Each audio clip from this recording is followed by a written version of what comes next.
Hey everybody, and welcome back. Today I'm headed into the greenhouse to do a little bit of work and some more planting. I have a few tomato plants and a whole bunch of peppers that I already planted in there, but every square inch around that has been stuffed with dahlias. Today I took all the dahlias out. They're getting planted tomorrow. I'm actually building them a brand new bed, which I'll be filming tomorrow as well. So that's going to be the next video. If you want to look out for that, make sure to subscribe. But back to today's project, we're going to go head into the greenhouse. Now that I've cleared out some space, we have some new things to plant.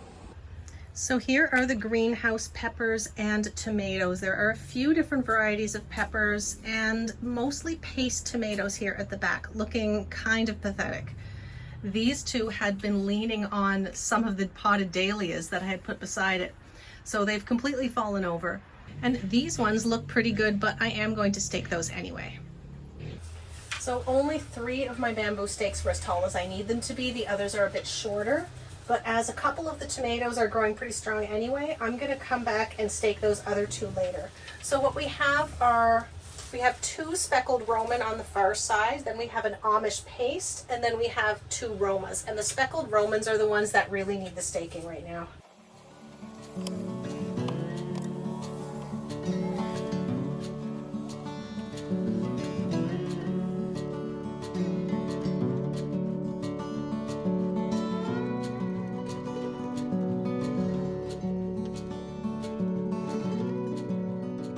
So while I was tying these in, I accidentally broke the top off of one of my speckled Roman tomato plants, but tomatoes take really easily from cuttings. So I'm going to take this as an opportunity. And there were 2 main stems coming off of the Amish paste. My middle plant had split, so I cut off one of them, and I'm going to cut off all the bottom leaves off of both of these. So I'm going to cut off that one too, and then I'm going to cut just below a leaf node. So I have a piece about this big now. I'm going to do the same with this one. I'm going to cut it here, take off that leaf and that leaf. It takes you know what, that one too. There. And that one I'm actually going to cut in half. So maintaining all these leaves takes a lot of energy, and at the moment this does not have any roots to sustain itself, but it does have the ability to produce roots from its stems. Now tomato stems are covered in tiny little hairs. Those little hairs are not going to turn into roots, but you'll notice on older growth or closer to the bottom that you'll see tiny little bumps all along those stems, and those are where the roots want to form. So all I'm going to do with these is stick them right into the ground. It's not a loss if they don't take, but I don't really want to waste them either. So I'm going to stick them directly into the ground and just keep them really well watered for the next week or so, and we'll see if they take. So I've pushed those cuttings about 3 inches down into the soil. I'll give them a good water here shortly, but while I'm here, I'm also going to prune some of the lower leaves off of my established tomato plants, just for a bit more airflow.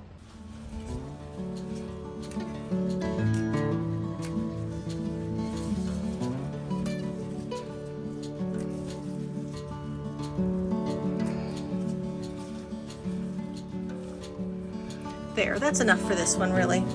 And you can see the original bottom leaves are starting to yellow a little bit. They're small, it's even starting to turn a bit brown on the end, so they weren't doing the plant any favors anyway.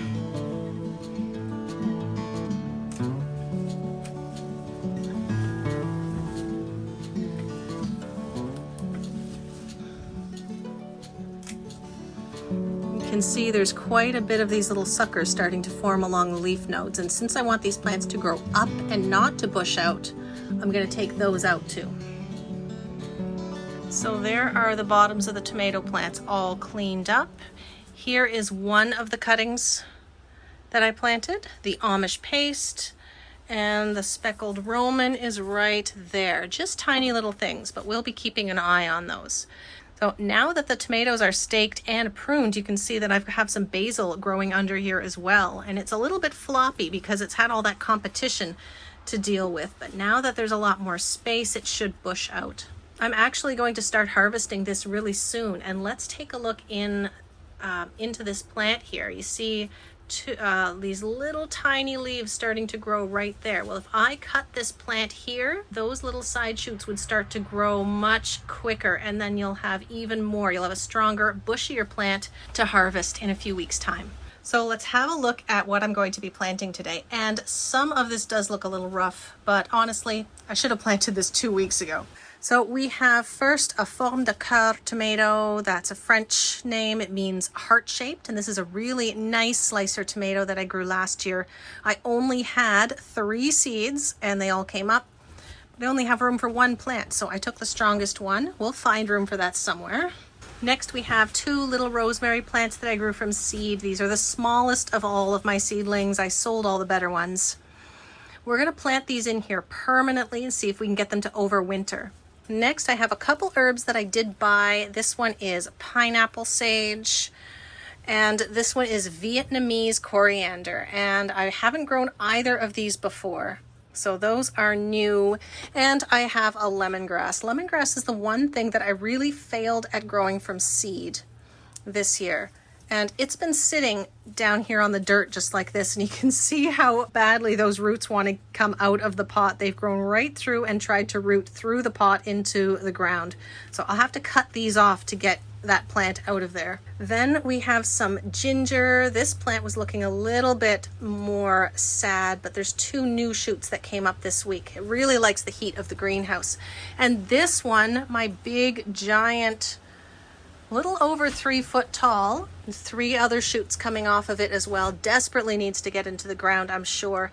And then we have cumin. This is supposed to be direct seeded. That's why it's in the fiber pots. I'm hoping it won't get a lot of transplant shock. And it's looking a little pale yellow, meaning it's run out of nutrition in those pots and desperately needs to get into the ground and have a feed. So let's get these placed and planted as soon as possible. Can you hear that? It's starting to rain now, and on that roof, it might get really, really loud in here. That being said, it's been close to 30 degrees for the last 3 days in a row, and it's getting pretty dry out there. So regardless of the noise, I hope it pours. All right, I think I have it figured out. On this side of the doorway, I'm going to put the pineapple sage, the Vietnamese coriander, and the rosemary. I'll put them next to each other right there.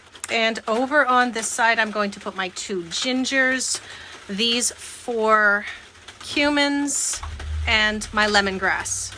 Oh, and the tomato.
Well, I got them all in, and it looks like the rain is starting to let up.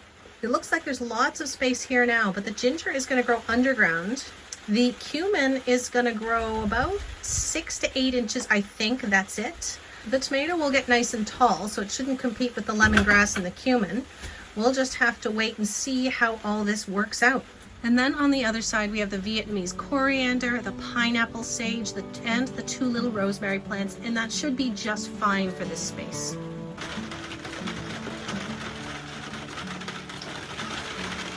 Do I wait it out or do I make a run for it? So here is the tiny greenhouse all planted up for 2022. We have 14 peppers, 6 tomatoes, 4 little groupings of basil. We have ginger, lemongrass, chives, cumin, and of course the rosemary, the coriander, and the pineapple sage. So that is all for today. Thank you so much for watching, everybody. I will deal with those dahlias tomorrow, so be sure to subscribe so that you will see that video coming in another few days. Have a wonderful week, everybody, and I will see you next time. Bye.